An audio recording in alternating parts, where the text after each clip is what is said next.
السلام علیکم four class. امید ہے کہ سب اللہ تعالیٰ کے فضل و کرم سے خیریت سے ہوں گے اور سب اپنا خیال بھی رکھ رہے ہوں گے۔ فور کلاس پچھلے لیکچرز میں ہم نے جائزہ نمبر 2 کے مشقی سوالات حل کیے۔ آج ہم اردو کے سبق نمبر 11 نیا کمپیوٹر کی پڑھائی کریں گے۔ فور کلاس سب سے پہلے مجھے یہ بتائیں کہ کمپیوٹر کیا ہوتا ہے؟ جی شاباش، کمپیوٹر بجلی سے چلنے والی مشین ہے۔ کیا آپ کمپیوٹر چلانا جانتے ہیں؟ جی ہاں، میں کمپیوٹر چلانا جانتی ہوں۔ کیا آپ جانتے ہیں فور کلاس کہ کمپیوٹر لاطینی زبان کا لفظ ہے جس کے معنی ہے حساب کتاب کرنے والا؟ آئیے سبق نمبر 11 نیا کمپیوٹر کی پڑھائی کرتے ہیں۔ نیا کمپیوٹر تلفظ سیکھیں۔ انٹرنیٹ، صندوقچہ، دماغ، ذہانت، شعبہ۔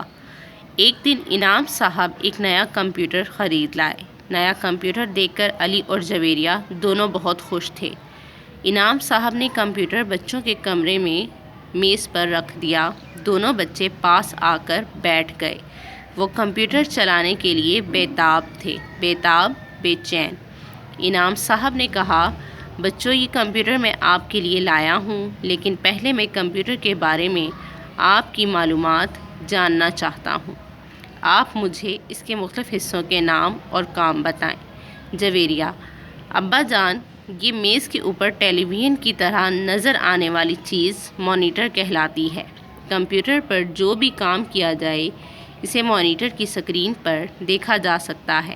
انعام صاحب، بہت اچھے۔ علی، اب آپ بتائیں کمپیوٹر کا دوسرا بڑا حصہ کون سا ہے؟ علی، ابا جان، یہ جو ڈبہ ساتھ پڑا ہے سی پی یو کہلاتا ہے۔ ہمیں مس نے بتایا تھا کہ یہ کمپیوٹر کا دماغ ہوتا ہے۔ انعام صاحب، بیٹا بالکل درست بات ہے۔ جویریہ، ابا جان، یہ بورڈ جس پر بٹن لگے ہوئے ہیں کی بورڈ کہلاتا ہے۔ اس کے بٹن دبا کر ہم کمپیوٹر کو ہدایات دیتے ہیں۔ علی، ابا جان، کمپیوٹر کو بعض ہدایات ماؤس کی مدد سے بھی دی جا سکتی ہیں۔ انعام صاحب، بیٹا بالکل، ماؤس کے ذریعے سے بھی ہدایات دی جا سکتی ہیں، لیکن اس کو ماؤس کیوں کہتے ہیں؟ جویریہ، انگریزی میں چوہے کو ماؤس کہا جاتا ہے۔ اس کی شکل بھی بالکل ایک چھوٹے چوہے کی طرح ہے، اس لیے اس کو بھی ماؤس کہتے ہیں۔ انعام صاحب، بچوں مجھے بہت خوشی ہوئی کہ آپ لوگ کمپیوٹر کے بارے میں درست معلومات رکھتے ہیں۔ علی، ابا جان، گھر میں بیٹھے بیٹھے ہم اکتا گئے ہیں۔ اکتا جانا، بیزار ہو جانا۔ اب ہم اس پر مزے کے کھیل کھیلیں گے۔ انعام صاحب، آپ شوق سے کھیلیں، خاص طور پر وہ کھیل جو آپ کو تعلیم میں مدد دیں یا جو آپ کی ذہانت میں اضافہ کریں، لیکن یہ بات یاد رکھیں کہ کھیل کے لیے وقت مختص ہونا چاہیے۔ مخصوص ہر وقت کھیلتے رہنا ٹھیک بات نہیں۔ دوسری بات یہ کہ آپ کمپیوٹر پر اور بھی اچھے کام کر سکتے ہیں۔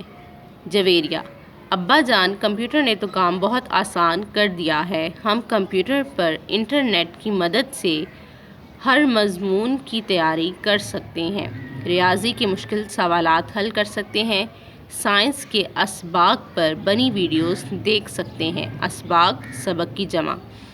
اس کی مدد سے اردو اور انگریزی املا کی مشق کر سکتے ہیں اور مضمون بھی لکھ سکتے ہیں۔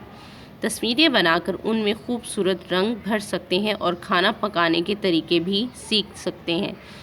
علی، ابا جان، اس کا مطلب یہ ہے کہ کمپیوٹر سے بہت سے مفید کام لیے جا سکتے ہیں۔ انعام صاحب، اب تو کمپیوٹر ہر فرد کی ضرورت بن گیا ہے۔ فرد، شخص یا آدمی۔ اس کی مدد سے پوری دنیا کی خبریں چند منٹوں میں حاصل کی جا سکتی ہیں۔ آپ اس پر دنیا بھر کے اخبارات اور رسائل کا مطالعہ کر سکتے ہیں۔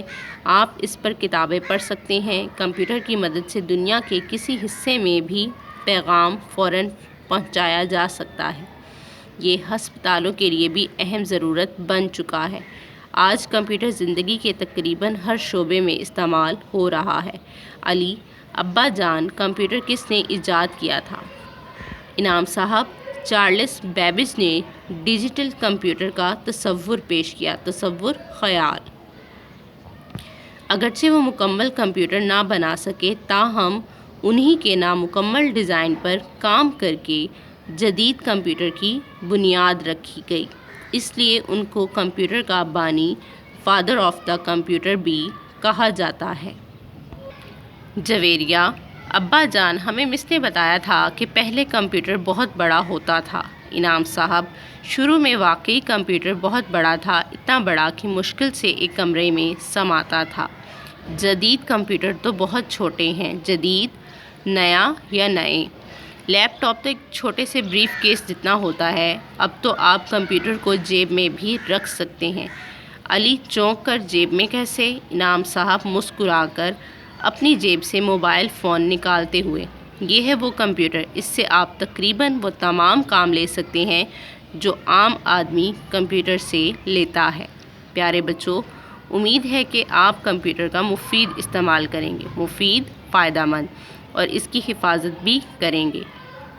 جی پیارے بچوں، ٹھہریں اور مجھے بتائیں کہ آپ کمپیوٹر کے ذریعے سے کون کون سے کام کر سکتے ہیں۔ ہم کمپیوٹر کے ذریعے سے مندرجہ ذیل کام کر سکتے ہیں: دور دراز بات کر سکتے ہیں، انٹرنیٹ کی مدد سے کتابیں پڑھ سکتے ہیں، منی نغمے سن سکتے ہیں، حساب کتاب کر سکتے ہیں، اردو اور انگریزی زبان سیکھ سکتے ہیں، الفاظ کے معنی ڈھونڈ سکتے ہیں۔ جی فور کلاس، ہم نے اس سبق میں سیکھا کہ کمپیوٹر کے 4 اہم حصے ہوتے ہیں: سی پی یو، مانیٹر، کی بورڈ، ماؤس۔ جدید کمپیوٹر کی بنیاد چارلس بیبیج کے تصور پر رکھی گئی، اس لیے اسے کمپیوٹر کا بانی کہا جاتا ہے۔ کمپیوٹر کو لکھنے، پڑھنے اور دیگر کئی مفید کاموں کے لیے استعمال کیا جا سکتا ہے۔ سوال نمبر 1، درج ذیل الفاظ کے معنی سمجھیں اور جملے بنائیں۔ فور کلاس، سبق کی پڑھائی کرتے ہوئے ہم مشکل الفاظ کے معنی حل کر چکے ہیں۔ آئیے ان کی دہرائی کرتے ہیں۔ بے تاب، بے چین یا بے قرار۔ حیرت انگیز، حیران کر دینے والا یا والی۔ ایجاد، نئی چیز بنانا۔ اعداد، عدد کی جمع، ہندسے یا گنتی۔ ڈیزائن، خاکہ یا نقشہ۔ تصور، خیال۔